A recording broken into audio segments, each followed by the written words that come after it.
السلام علیکم معزز ناظرین،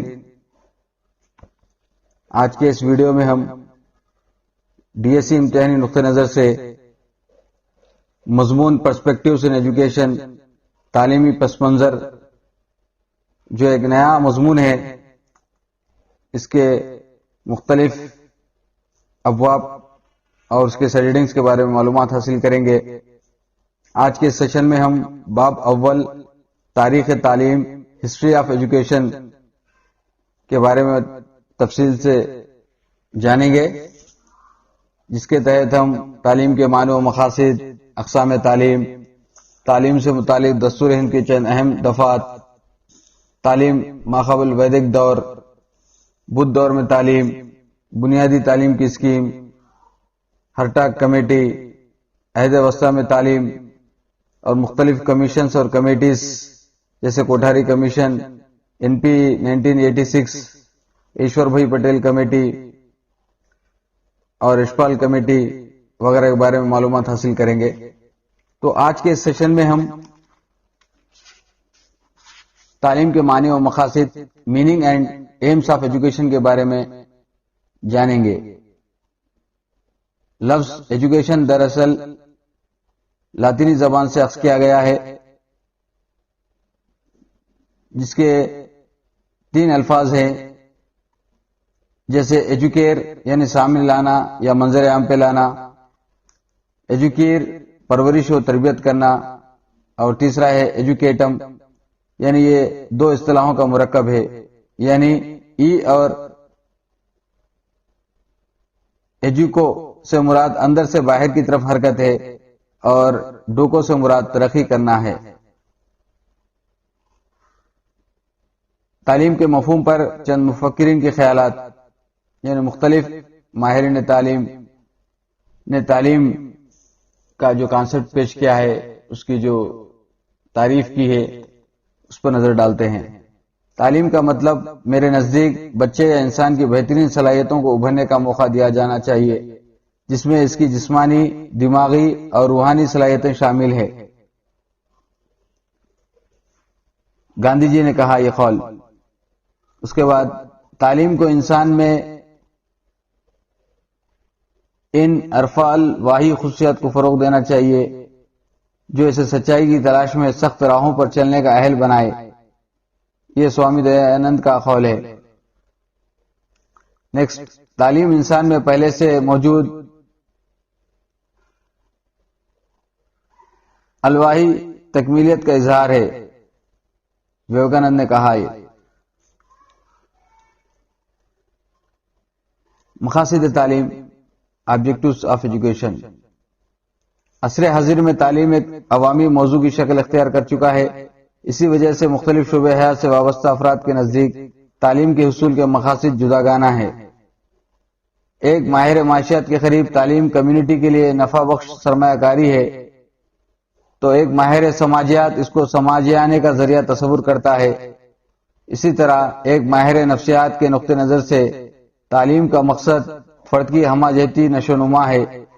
اسی طرح تعلیم کے اپنے موقتی، علاقائی، ملکی، مذہبی اور پیشہ ورانہ مقاصد ہے۔ یعنی یہاں پر مختلف افکار نظر کے روشنی میں تعلیم کی تعریف مختلف کی گئی ہے۔ جیسے ماہر معاشیات کے نزدیک الگ ہے، ماہر سماجیات کے نزدیک الگ ہے، اور ماہر نفسیات کے نقطہ نظر سے الگ ہے۔ اس کے بعد ہم ٹائپس آف ایجوکیشن یا اقسام تعلیم کے بارے میں دیکھیں گے۔ رسمی تعلیم یا فارمل ایجوکیشن، دوسری ہے غیر رسمی تعلیم، نان فارمل ایجوکیشن، تیسری ہے بے ضابطہ تعلیم یا انفارمل ایجوکیشن۔ اس کے علاوہ تعلیم کی دیگر صورتیں مندرجہ ذیل ہے، مثلا خصوصی تعلیم، تعلیمی بالغان اور متبادل تعلیم وغیرہ۔ لیکن یہ 3 میں کنفیوژن رہتا ہے، اس کو تینوں کو ذہن میں رکھیے، رسمی تعلیم، غیر رسمی تعلیم اور بے ضابطہ تعلیم۔ چلیے اب تعلیم بالغان یا اڈلٹ ایجوکیشن۔ تعلیم بالغان کو 2 نظریہ جات سے دیکھا جاتا ہے۔ ایک، معاشی، سماجی، سیاسی اعتبار سے کمزور طبقات کے ناخواندہ افراد کو ذریعہ تعلیم فراہم کرنا، جیسے کہ national programme for adult education میں 15 تا 35 سال کے ناخواندہ آبادی کو خواندہ بنانے کی بات کہی گئی ہے نیشنل پالیسی آن ایجوکیشن 1986 کے تحت۔ اور دوسرا پوائنٹ ہے تعلیم بالغان ایسے افراد کے لیے بھی کارآمد ثابت ہوتی ہے جو تعلیم حاصل کر کے اپنی قابلیت بڑھانے، ڈگریوں میں اضافہ کرنے اور ملازمتوں میں ترقی حاصل کرنے کے لیے خواہش مند ہے اور اپنی اعلیٰ تعلیم کے حصول کی خواہش بھی پوری کرنے کے خواہاں ہیں۔ یہ بہت سہولت بخش طریقہ تعلیم ہے۔ جو ترک تعلیم کر چکے تھے بعد میں ان کو تعلیم حاصل کرنے کی تمنا پیدا ہوئی، تعلیم سے رغبت پیدا ہوئی، تب وہ مزید تعلیم حاصل کرنے کے لیے ریگولر کالجز جوائن کرنے میں ہیسیٹیٹ ہوتے ہیں، ہچکچاہٹ کا شکار ہوتے ہیں، تب وہ اڈلٹ ایجوکیشن کے ذریعے تعلیمی بالغان کے ذریعے اپنی تعلیم کو مکمل کر سکتے ہیں اور اعلیٰ تعلیم حاصل کر سکتے ہیں۔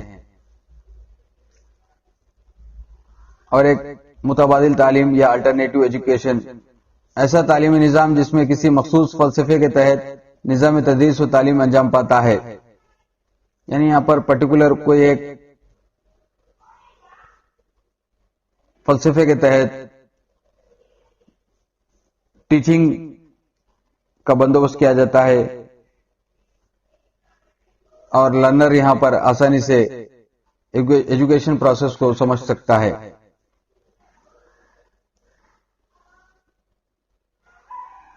اس کے بعد نیکسٹ ہے خصوصی تعلیم یا اسپیشل ایجوکیشن۔ ذہنی اور جسمانی طور پر معذور طلباء جن کی تعلیم رائج وقت مدارس میں نہیں ہو سکتی بلکہ ان کے لیے علیحدہ طور پر اسکول سے قیام عمل میں لایا جاتا ہے، یعنی جو طلباء و طالبات جو بچے ہینڈی کیپ ہے، چاہے جسمانی ہو چاہے ذہنی طور پہ ہو، وہ ریگولر اسکولز میں پڑھتے ہیں تو احساس کمتری کے شکار یا انفیریئر کمپلیکس میں چلے جاتے ہیں، وہ دیگر بچوں کے ساتھ پڑھنے میں آر محسوس کرتے ہیں، لہذا گورنمنٹ ان کے لیے سپریٹ علیحدہ سے مدارس قائم کر رہی ہے تاکہ وہاں پر جسمانی اور ذہنی طور پہ جو معذور بچے ہیں، فزیکلی اینڈ مینٹلی جو ڈسیبل اسٹوڈنٹس یا چلڈرنس ہے، وہاں پر ان کے لیے تدریس کا انتظام کر سکے اور بندوبست کر سکے اور طلباء و طالبات وہاں پر ایک آزادانہ ماحول میں اور ایک ہیلدی انوائرمنٹ میں آگے بڑھ سکے اور اپنے فیوچر کو تابناک بنا سکے۔ تو ویورز، یہ سبجیکٹ بہت ہی اہم ہے ڈی ایس سی نقطہ نظر سے، اس پر خاص توجہ کی ضرورت ہے۔ آپ کو ہمارا ویڈیو کیسا لگا؟ آپ ہمارے ویڈیو کو زیادہ سے زیادہ لائک کیجئے اور اپنے فرینڈز کے ساتھ شیئر کیجئے اور ہمارے چینل کو ضرور سبسکرائب کیجئے تاکہ ہم آپ کی خدمت میں ایسے مفید اور معلوماتی ویڈیوز تیار کر سکیں۔ شکریہ، خدا حافظ۔